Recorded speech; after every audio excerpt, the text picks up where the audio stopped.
Hey everyone, we are live for our Sunday weekly warm-up. I know so many of the educators in our community are celebrating a long weekend. Happy Thanksgiving to our Canadian friends and happy Indigenous Peoples Day to those that are in the US. And who knows what other holidays are going on around the world. If you guys are willing in the comments to share what holidays might be celebrating, you are welcome to share those with us. We'd love to be in celebration with you. We are so excited to be here on this incredible Sunday to not only kick off some discussion with BreAnn Fennell's here, so you know it's going to be a good show. Obviously, I'm live here with the one and only Brad Hughes, so we'll be able to get into so many good discussions. And then a lot of us are going to physically be together in just a few days at the Teach Better Conference. This is our last Sunday show before the incredible event that we'll be hosting in Akron, Ohio. And then just as a reminder, in case you hadn't guessed, we will not be live next Sunday. I'm saying that again. We will not be live next Sunday because many of us will be traveling home from that conference. And to be honest, even if we are home, we will be passed out and exhausted because we do not intend to sleep all week long, especially not the days of that incredible event. If you, for some reason, haven't gotten your tickets but plan on pulling the trigger last minute, I will say I feel like I can sneak you in. So DM me and I'll figure out how to get you a ticket. Otherwise, I assume you've already gotten them and you are excited to join us, not only on the Thursday networking, but also the festivities on Friday and Saturday. We'll be right back to interview the one and only BreAnn Fennell.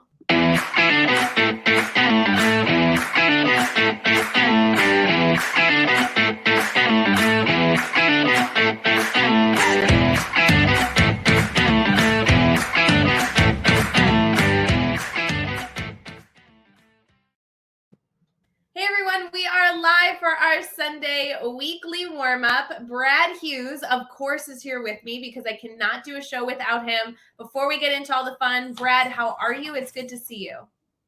Ray, I'm doing really well. It's great to see you too. Great to be here in the Sunday weekly warm-up space with our friend BreAnn Fennell from the Teach Better team. We are going to have a great conversation and we are going to be leading up to all of the excitement this week, Ray. Just a few short days before we get together for Teach Better 22 in Akron, Ohio. I can't believe we're less than a week away. I know, I kind of love this like team hangout. Like I know that we get to do so many things on the Sunday weekly warm-up that I really, really enjoy. But today is like, team hangouts like family time. It's like we can all kind of sit back, take a big deep breath and spend some good times with some good giggles. Bree, how are you feeling? Oh, I am feeling good. Excited. So excited to be together on Thursday. It doesn't seem real, but it has been such a pleasure being the lead of a committee to be on this end of it. And so I'm just thrilled about it. Can we just clarify, Bree, you're the lead of all the committees. Like we literally behind the scenes, Bree has been working on this conference for like 9 months. And she is going to be like a buzzing bee at the event and she will have all the answers. So if you want to know anything, I would go run into Bree if I were you. This is good, Ray. Good advice. No, I am getting ready. I'm getting packed. I might have a helium tank in my trunk, some plastic bowls. I mean, I am more than ready for this event. I cannot wait. Brad, you are traveling a bit of a far distance to be able to get to Akron, Ohio. I feel like you and I are relatively comparable in our travels. Bree, you get to drive. Brad, what's your travel schedule look like? I'm flying out of Buffalo, New York. I'm heading to New Jersey, and then I'm traveling back west to Cleveland, Ray. So a little bit of a roundabout way to get there. I think next time, like Bree, I would just drive around the lake, just drive around. Probably my driving time is about the same as my flying time connecting through New Jersey, but we'll take what we can get. I'm grateful to be there, and I'm looking forward to a nice flight, and looking forward to meeting up with Teach Better family and friends in Akron when we get in. I will say, I think driving for me is about 7 hours and flying for me is a little under 7. And I know that it's the same time. So people are like, oh, why fly? Guys, I need a nap and I love napping on an airplane. It signed me up, put the headphones in, noise canceling headphones. I was just on a flight last week working with some teachers and there's nothing better than like zoning out, looking out the window and falling to sleep. I'm more of a on-flight reader. I love to have a book and read and kind of catch up on some quiet time during a flight. That's good. Well, you're driving, I know. How far of a drive is it for you, Bree? Like 40 minutes. Oh, so I do man, not have really far to go at all. So fun. Well, guys, before we head to Akron, Ohio later this week, you obviously had, I'm sure, a full weekend, and you might even be continuing your celebrations tomorrow, possibly with no school. Tell me a little bit about how your weekends have been or what you might be up to tomorrow. It's been a great weekend here in Ontario, Ray. It is Thanksgiving weekend here in Canada. So happy Thanksgiving to those that are celebrating. Happy Sukkot to those that are celebrating Sukkot as well this weekend. So we have family in this afternoon and this evening, Ray, for dinner. And we have a trailer that we needed to close up. We've got a trailer on Lake Huron and we spend the summers there. So we were there yesterday, closing up, getting ready for the winter. And then we're back home today, getting ready for Thanksgiving dinner, which we finished about 45 minutes ago. And then tomorrow is a holiday from school. It'll be a chance for me to get everything ready for the conference, to get packed and to get ready for a week at school and a week in Akron. What's coming up for you and Bree this weekend? Well, I do have to ask a follow-up question, Brad, because I have to know, you know, I love learning about everyone's different holidays they celebrate. And obviously your Thanksgiving is about a month before ours. Who comes to Thanksgiving dinner? How did you celebrate this year? Because this is the big debate every single year is who do you invite? What house do you go to? What do you eat? Kind of all the things. And we here in the US have a little over a month to figure our plans out. Our plans were small. So it included my wife, Jennifer, son, Ben, and daughter, Megan. So we had a quiet and fun family dinner and we had turkey and all the fixings. So fun. Bree, do you have already solidified your Thanksgiving plans? I know you have some time. No, we're planning on going to Kentucky to visit my mom. And so we're excited about that. And the boys are excited to see their Mimi. And so it'll take us a couple hours to get there, but we're excited to have those plans. But Brad, I really want to know about your favorite dish. Like, are your dishes the same? Like, what is your favorite dish from this holiday? Well, we had turkey, gravy, mashed potatoes. We had some stuffing, and we had one of our favorite recipes is called a crowd-pleasing casserole. So we joke about it because you can't beat a casserole that pleases a crowd. And our crowd of four really enjoyed this vegetable casserole with sort of a cheesy, creamy sauce with French's onion crisps as well as some breadcrumbs on top. So it was a crowd-pleasing casserole. I love it. Bree, obviously you have a lot of time before you plan your own Thanksgiving. What were we up to this weekend? Anything fun?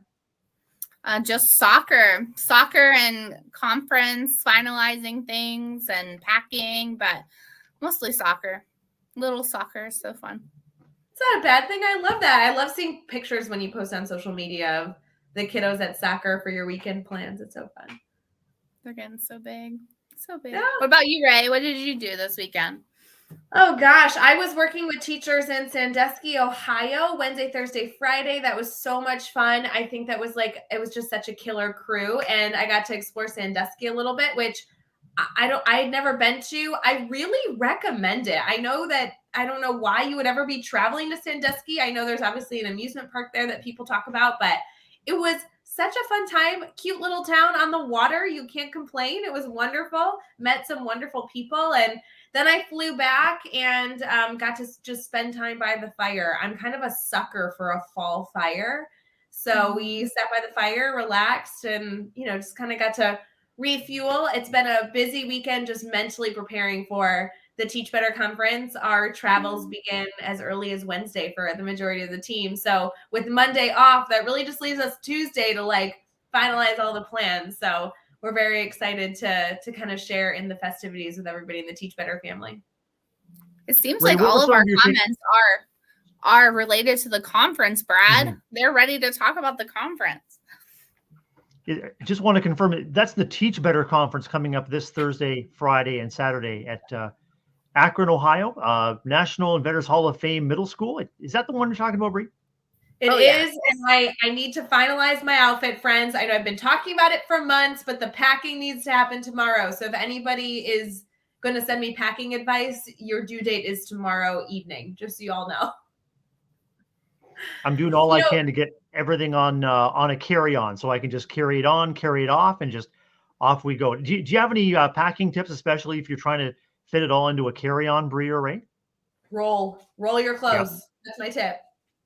And wear layers so you can have layers. I have to know, Ray, are you going to wear tennis shoes or not? This is the big debate. What shoes to wear? Okay, I feel like people have been posting about their outfits. This can be casual. I keep telling people like their favorite teacher clothes. I think tennis shoes are fine. Jeans are fine. I'm going to wear a mix of a few different of my favorite Teach Better outfits, everything from Thursday to Saturday night, trying to find something that's comfortable so that we're not too hot or not too cold. There's going to be a lot of stairs, so we kind of like running around like cool teachers that we are, and jumping up on. I'm so excited to just be around friends and family that I think we're going to be running around even if we didn't intend to be running around, because you're going to see your friend from like across the way, and you're going to be just running to him to give him a big old hug. It'll be so fun.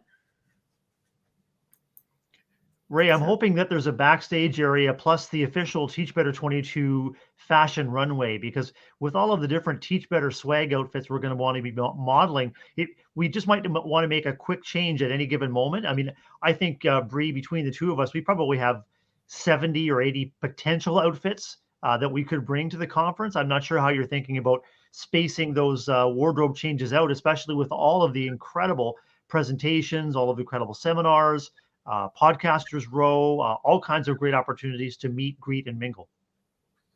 I agree. I think I may have ordered some more swag before the conference even started. Oh, and also a Teach Better blanket. I mean, come on, guys. I love it. I have been telling people, if you want an easy outfit decision for the Teach Better conference, those 3 days, just bring 3 Teach Better swag items, and then you're golden. You'll be in for the win.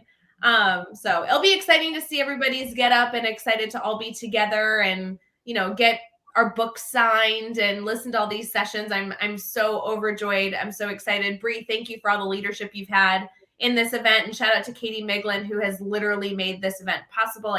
I don't know what we would do. I don't know what we would do without her. So it's insane. BreAnn, obviously we're all catching up and it's so fun, but full transparency, Bree, you're live all the time. It just seems silly to introduce you. But as we get into this afternoon's conversation, you are going to be sharing a lot about yourself, but more than just what you do on Teach Better. You are a pivotal member of the team. I literally couldn't imagine the Teach Better team without you, but you do a ton more outside of the team as just an incredible educator. So in case somebody is connecting with you for the first time, would you mind sharing a little about just you as Bree? Sure. I am a looping teacher, and previously for the past decade, I've been doing 1st and 2nd grade looping, and now I'm doing 2nd and 3rd grade looping. And looping just means you stay with the same group of kids, or the bulk of the same kids, for multiple years. And it's so good for relationship building and confidence building. I am the 2021 Ohio Educator of the Year for District 5. And so I still do things with the state of Ohio. I am a teacher leader ambassador this year after spending 2 years as a liaison for the state. And so I just really love all things education. I am the author of some children's books. But for the team, I'm a training and development specialist, monitor social media, and have been able to really connect with members of the team as we have been planning this conference for all of you. So exciting. Brad, I really want to dive into picking Bree's brain on the things that she does, not only as an educator working with her students, but also in her passion with play. Should we dive into our discussion? I'm ready to dive. I'm on the diving board. I'm taking my warm-up jumps, Ray, ready to dive in. Here we go. Dive it in.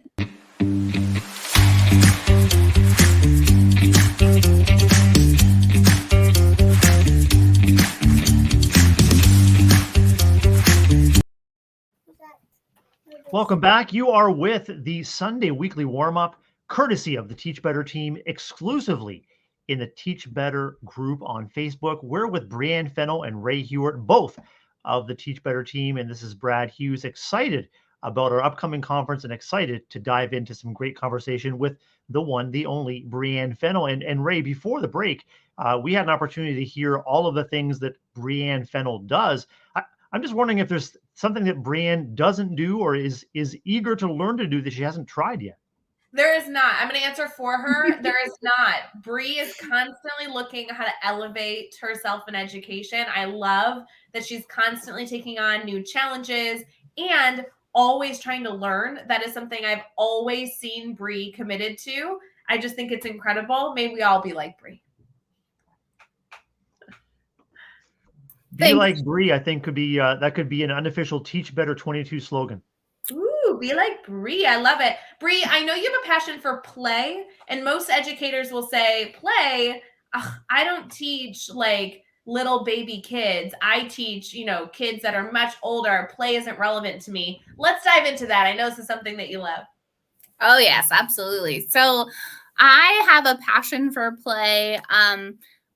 Not just for little kids, but also all the way up to educators. I feel like there's been a big movement since COVID for like self-care. And some people are like, okay, well, I bought myself a t-shirt yesterday. I'm done with self-care. But something that right after COVID, I started to do was CrossFit. And so I feel like even as adults, we need those opportunities to be able to move our bodies and to get endorphins and just to have something that makes us feel good as educators. And so I feel like CrossFit has been like kind of my way to dabble in play as an adult. And so when I think about that, and I think about how much we're trying to, after COVID, bridge the gap or fill the holes or fill the voids, but we don't want to do that by taking away things that bring joy or bring a sense of belonging for kids. And so if you take away recesses and fill that with only instructional time, I feel like it's really doing kids a disservice. So if I'm an educator now saying, okay, I teach middle school or I teach upper elementary, maybe I even teach high school. Can you help me understand how play looks in my classroom? Because when I think of play, ignorantly, I think of, kids 5 years old building blocks, right? And so when you say you love to see play not only in little kids, but all the way up to educators, I actually feel like I can see educators play easier because I know that educators are just kids at heart. And so many of us would love a day to just kind of play in the sand or build sandcastles. But what does it actually look like academically? Because I don't want educators to have this misconception that play means not learning, if that makes sense. Absolutely. So, I feel like for middle school, I have a niece and she was in middle school. And I remember her saying like, oh, well, we don't get recess in middle school. And my big thing was why? Like, why would you take away something, even if it's just a small break for students to like get outdoors and to experience fresh air and to talk with people and socialize? Like, I feel like that play is important, just as important as the academic play I'm about to talk about. But play in your classroom can look like anything that Alex is saying about tabletop games. Yes. Play in your classroom doesn't have to just be downtime. Play in your classroom can be incorporating fun and engagement into your lessons. So, like, for example, we did a vocabulary game, and this could be done. I'm teaching third grade this year, but it could be done up into middle school. And they just have like little buzzers. And so if the team members got the question correct, they were trying to match vocabulary words with synonyms, words that mean the same thing. And so when they got it with their team member, they got to go up and they got to ring this bell. And each of the different bells made different noises. And it was just like a fun, engaging way. Like they still were getting the content. And I actually was doing this I'm dabbling with a grid. So I was trying to do, I know, right? So I was trying to do, upper thinking and going up DOK. And I'm like, well, how can I just incorporate this into a game?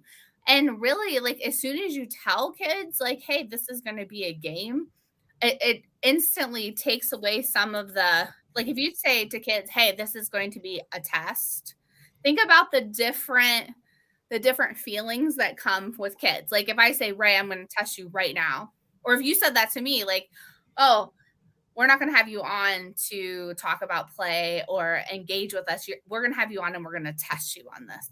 Like the feelings are incredibly different. So yes, you can incorporate it into, and there's so many different ways. I know I wrote a whole blog series for the Teach Better team. If you go onto the blog site, called Play Better. And so there were different ways that you can incorporate it. I know that we still host the games that we did on Brain Break. So, I mean, the adults are enjoying that. Think about game nights. So I think that if you just kind of brand your lesson in a different way and add in just a little bit of play, I feel like you will definitely see just a different attitude about learning from your students. And not to mention that if you can incorporate some movement in there, some cross body stuff, that there's so much brain science that goes into it that just shows how good it is for kids. BreAnn, I wonder if you can tell us a little bit more about the relationships and the connections that are built through play, because it sounds like it's more than just about adding a game to your content. It's about bringing yourself as an educator and the kids in your space together, working together for a common goal or maybe a fun element of competition. So how are relationships being built along the way? I think there's an element of relationship building within gameplay, because there are typically winners and losers in games. And I feel like in life, you have to learn how to kind of do both. But an amazing thing that we do in my class is that we learn an element of respecting each other, like how to do that gracefully, or how, like, some things that adults struggle with, like you see people getting, even if you watch sports on TV, like there's fouls, there's bad language, there's all these things that go on when things don't go their way. So this is like kind of teaching a social element, a social emotional piece that, we can learn how to do these things together. We can have a lot of fun, but sometimes you aren't going to win that game. And so I think it's a discussion point. It's a teachable moment. But also we do this thing in my classroom where we say, like, we respectfully agree or respectfully disagree. So if somebody gets a problem wrong, instead of just shouting, I model this so much at the beginning of the year, instead of just shouting like, they're wrong, oh, and like razzing them about it, we say, oh, I respectfully disagree with that answer, and this is why. And when they can have that element of like a backup, like, oh, this is why, because we learned that, the distributed property does this and not this. They're also using that academic language to support their theories. And these are third graders. No, I love this. I love that you're modeling so many good things all through this element of having fun, because I think that that's such a wonderful reminder for us, especially in October. How can we ensure that we're not just diving into our content, but we're doing it in a way that is fostering not only organic life skill conversations, but also the enjoyment of learning that we always want to infuse into students' lives. BreAnn, I know this is a tricky question because we have viewers in this Facebook group everywhere from, classroom teachers in the elementary setting to classroom teachers at the high school setting, higher ed. We have leadership in this group. We have educational coaches. What are some actionable steps? What's something an educator could do this week that maybe moves them a little bit closer into incorporating play? Do you have like a favorite go-to, or maybe like a strategy of how I can wrap my mind? Because I think a lot of educators are going to agree that play sounds like a fun opportunity, but it's making it consistent and it's putting into that daily practice. I think figure out what your favorite game is and incorporate it that way. Because if you figure out like what, for instance, I loved Foursquare when I was a kid. And so I incorporated Foursquare into some content standards when I taught first grade about rules and laws. And I incorporated it that way. But I love to play Foursquare. And I feel like if you bring in something that you love and you're passionate about, or you have some nostalgia wrapped in, it comes across as you genuinely enjoy it and you want to share a part of yourself with your kids. And so that I feel like is a great starting point, because it's truly genuine. It's real emotions and feelings that you have tied in with this game, and that's going to come across to your students. Brad, do you have a favorite game that you think you would lean towards trying to utilize with your learners if I said, hey, pick your favorite game to get us started? It's hard for me to pick. What I think I would try to do is to get our learners maybe creating games of their own. I think if we're looking for a place to start, that might be a place to ask our learners, what are some of your favorite games, and how could we adapt what we're doing in our classroom to take advantage of the things that you like to do or play or construct or build? Because I think what Bree is promoting is not just play games as you learn, but infuse what you do with a sense of playfulness, creativity, looking at things from different points of view. And as educators, when we feel that weight of curriculum and content that we have to cover, especially if we feel that we're under pressure to get kids caught up after being separated from classes and from learning because of the pandemic, it's really, really easy to forget that element of play could be crucial to many of your learners and could be crucial to just really bringing joy into your spaces. What's coming to mind for you, Ray, if you had to pick a favorite game or a favorite way to be playful? I love your answer to this, because I do believe that playfulness is such a beautiful overarching theme that I think we can all kind of giggle at incorporating. I think that we can all do that. I will say, if I had to pick a game, my go-to game, guys, is we called it Fishbowl. I don't know if it has a real name, but it's when you write one word on a piece of paper, crinkle it up, and you put them all into one bowl. And then the first round, you go through all the words in the bowl, and it's just like charades. You can say any word that you want, just not the one on the paper that you're holding. And there's a timer, and you can do it in teams or whatever. Then you put all the words back in. And then the second round is more like charades, where you can act it out, but you can't speak. And then you put all the words back. And then the third round, you can say one word, and it can't be the word on the thing. So they've been familiar with the language. They've heard it. I love this brief for vocabulary or anything in a unit. It's also really easy to do if your lesson ends early and you need just something to fill the time, because it gets students working together. And, I love the incorporation of that playfulness, Brad, like you said. It's so important. It reminds me of just whenever we got together as a team for our retreat. I'm just wearing my retreat shirt now. And I was able to bring Blooket to our team. I just felt like you guys got to see something that I would actually do as students, and also something that was fun for us as an adults to review real content that was important for us. So yeah, that's so wonderful. I know we have so many different sessions happening at the Teach Better conference that educators have direct messaged me about, saying, hey, I want to do something kind of wacky. We're going to play XYZ. There's some sort of game that they're having the audience play with. So I will give that warning to anybody who hasn't really thought through this. This isn't really a sit and get kind of conference. Every room you walk into, you're going to be expected to really show up as a learner, not show up as somebody who's going to sit in the back and answer emails. So I feel like you need to mentally be prepared for that, because I've heard of some wacky things happening in some of our sessions, and I want you all to be excited and prepared for those. Bree, as we kind of wrap up here, because we're actually, speaking of playfulness, headed into some giggles, I want to make sure we also give our community a little bit of a takeaway, a challenge. Would you mind giving us something here that maybe it's your soapbox moment, something that you'd like our community to know that they can keep in mind for the week ahead?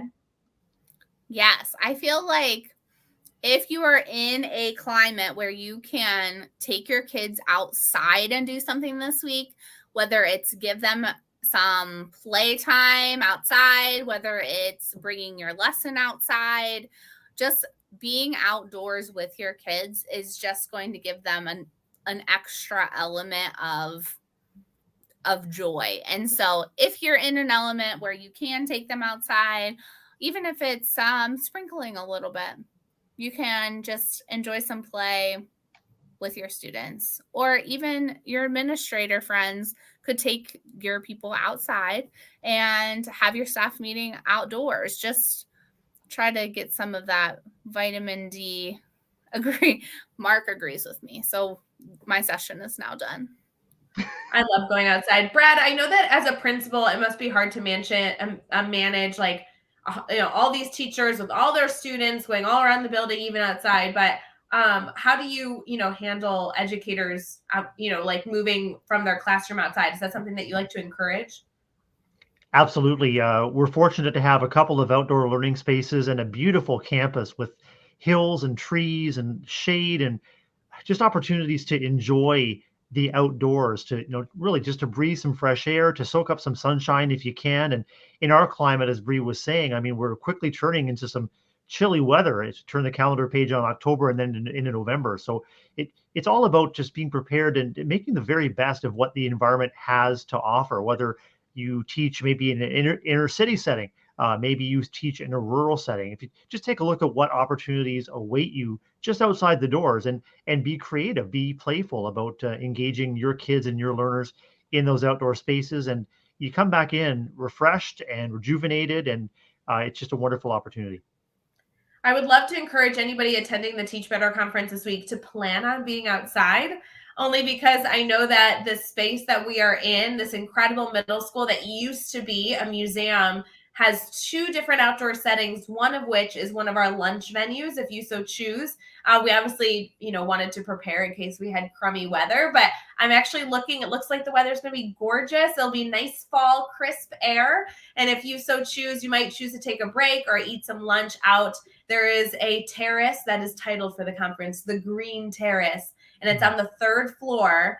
And it is going to be such a lovely place for people to enjoy some time. Obviously, there's other places to eat lunch as well inside, but the 3rd floor specifically has so many different outdoor spaces that I would encourage anybody coming to the conference to kind of explore a little bit. There's some fun spots. Bree, I know we were able to be there together. Brad, I know this will be your first time at the venue, but Bree and I will show you around.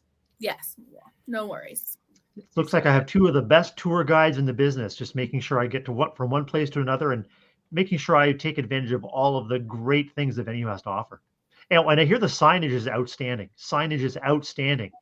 Ray Hewitt. You know what? We hope so. We'll find out. I hope nobody gets lost because there'll be a sign in front of you to not get lost. You'll know exactly where you're going. Just wait and see.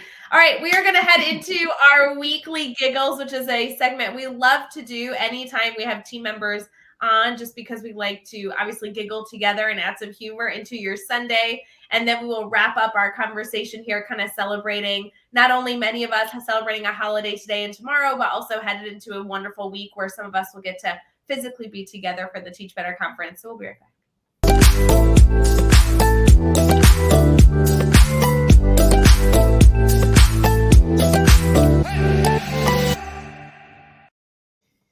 I still love that commercial, Brad. I love it too, because it means we can have a few giggles together at the Sunday funny time. It's true. So true. If you are listening on the Teach Better Talk podcast after the fact, or if you're just catching this, but you're away from your phone just listening, definitely go back. You'll want to see the weekly giggles commercial. It's cute. It's kind of giggly. Brad, what you got for us for weekly giggles? We had our school photo day this last week, and it was actually the first photo day in almost 2 years, having photographers in taking individual photos of our kids and our staff. And I wonder, Ray and Bree, have you recently had a photo taken, or Bree, has there been a photo day at your school recently? We did have photo day. Yep. We had picture day perfection. Picture day perfection. This Sunday Funnies story comes to you from Good News Network, and the headline is "Cat who sneaks into school gets his class photo taken, and portrait packet is sent home to mom." This is a cat in Wales who left a group of proud moms in floods of laughter. this cat snuck into and became an honorary student at a school photo day. And the cat jumped on a chair with no encouragement, sat up for the photo. The school has just accepted the cat as one of its own. He's there every day. Indeed, the headmaster of the school described the cat's attendance record as an excellent example for other pupils. I mean, I'm just meowed by this story, Ray and Bree. The cat who sneaks into the school to get the photos taken, and you can take a look at that photo. And I don't know. I think I'd be really proud if I was the cat mom to receive a packet of photos from this dapper Welsh cat. What do you guys think? I think it's perfect. Perfect. Get it, Brad. Get it? Perfect. Ah. If you guys can just hold on a second, I'd just like to pause for those that are viewing and listening to catch up with these great jokes. And Bree and Ray, maybe you have another tale that might give us the Sunday giggles. What do you think? Brad, I love your Sunday giggles because they are always full of something that's lighthearted. I feel like that's even a story I could bring to students next week and be like, guys, you won't believe it. In Wales, there was a school. I love that this gives us just a little something not only to enjoy now, but enjoy later as well. I wonder too, Ray and Bree, about Bree, your commitment to play, and maybe if a photo of the cat with the bow tie was presented with really no introduction, you might do what Alex Valenchik promotes, and that's ask, what do you notice and what do you wonder? And maybe your students could kind of back map a story of how that photo came to be, and then you could compare their narratives with sort of the narrative of this cat that sneaks into a photo shoot from Wales. So love it. Whales and cats in the same picture. Bree, I know that we are going to wrap up here. We've been able to pick your brain for so many different things, but Brad and I really wanted to do something a little special, and we wanted to take a few moments here at the end of the show to talk about your time being an ambassador. As our current ambassadors know, and as we haven't yet publicly announced, but if you're at the Teach Better conference, you're going to find this out. So you have a little bit of a sneak peek a few days early. We are opening applications for our ambassador program. And Bree, you were not only a part of the ambassador program, but you were a leader within that cohort. So would you mind giving us a little bit of details right after this commercial? We'll be right back.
Bree, what are your thoughts on the ambassador applications opening November 1st? I am so excited for the potential of this program and how much it has grown since it has started. So I was one of the founding ambassadors. So I was one of the first people to get to dive into this program, and it was such an amazing experience. And I am still connected with the ambassadors through Voxer and through some other opportunities that I had to get to know them. But and they never kicked me out. So even when I joined the team full time, they still accept me as one of their own. But I am such a big component for this ambassador program. Not only are you able to connect, but you're able to kind of choose your own adventure when it comes to being an ambassador. So there are different challenges that you can complete. There are ways to get connected with the team.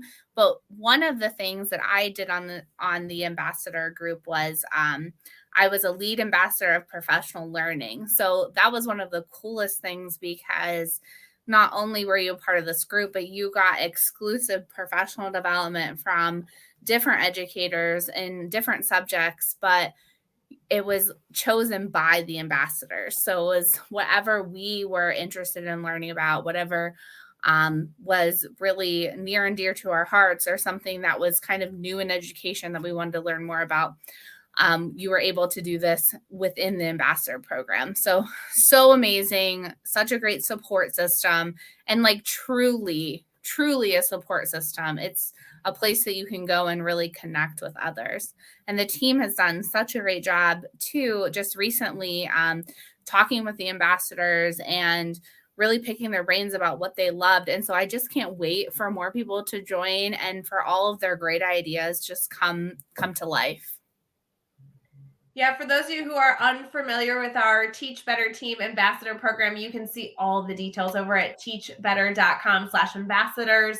It's an incredible cohort of educators, and applications very rarely open. We actually, I believe, will be opening them about one time a year. Although I will tell you, like Bree mentioned, the incredible 2 team members that built this entire program. Shout out to Megan and Andrea, who put their blood, sweat, and tears in designing this incredible opportunity for all of the educators to apply for here in the Teach Better family. It's gotten a big facelift, and we're so excited to not only have built something and offered it to educators, but been able to host and facilitate focus groups to improve the program moving forward. So we're so excited to finally be able to offer it as an opportunity to all of our educators here to apply November 1st, and applications will close the 27th. So you have all month to be able to apply. Brad, any final thoughts on your excitement, not only for us all be together this week, but also applications opening in just about 4 weeks?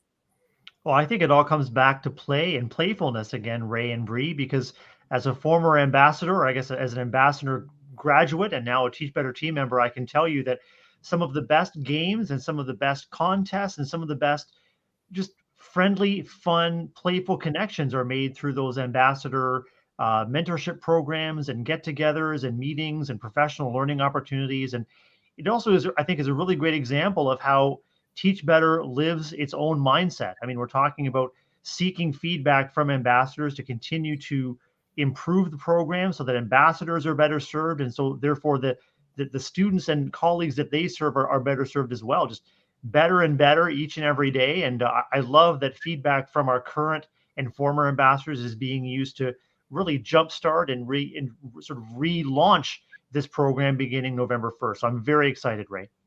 So wonderful. Bree, thank you so much for being a part of our live, Sunday weekly warm up. We love hosting this in our private Facebook group every single Sunday. And although we will miss being live with all of you next week, I promise we'll be back the following week. Brad, I love being able to host this show with you, and I'm sad that we won't host it next weekend, but I'm really excited to be with you next weekend, so I think I'll get over it. I'm so excited and honored to co-host with you too, Ray, and when we can invite someone as special to both of us as Bree into the space, it really makes for a wonderful Sunday night and a great way to warm up for the week ahead. Bree, it's been wonderful catching up with you, and we'll look forward to seeing you this week. Thank you so much. Can't wait to see you guys. It'll be so fun. All right, friends, we will see you in just a few days at the Teach Better Conference. Check out all those details at teachbetterconference.com. Bye, friends. Have a wonderful week.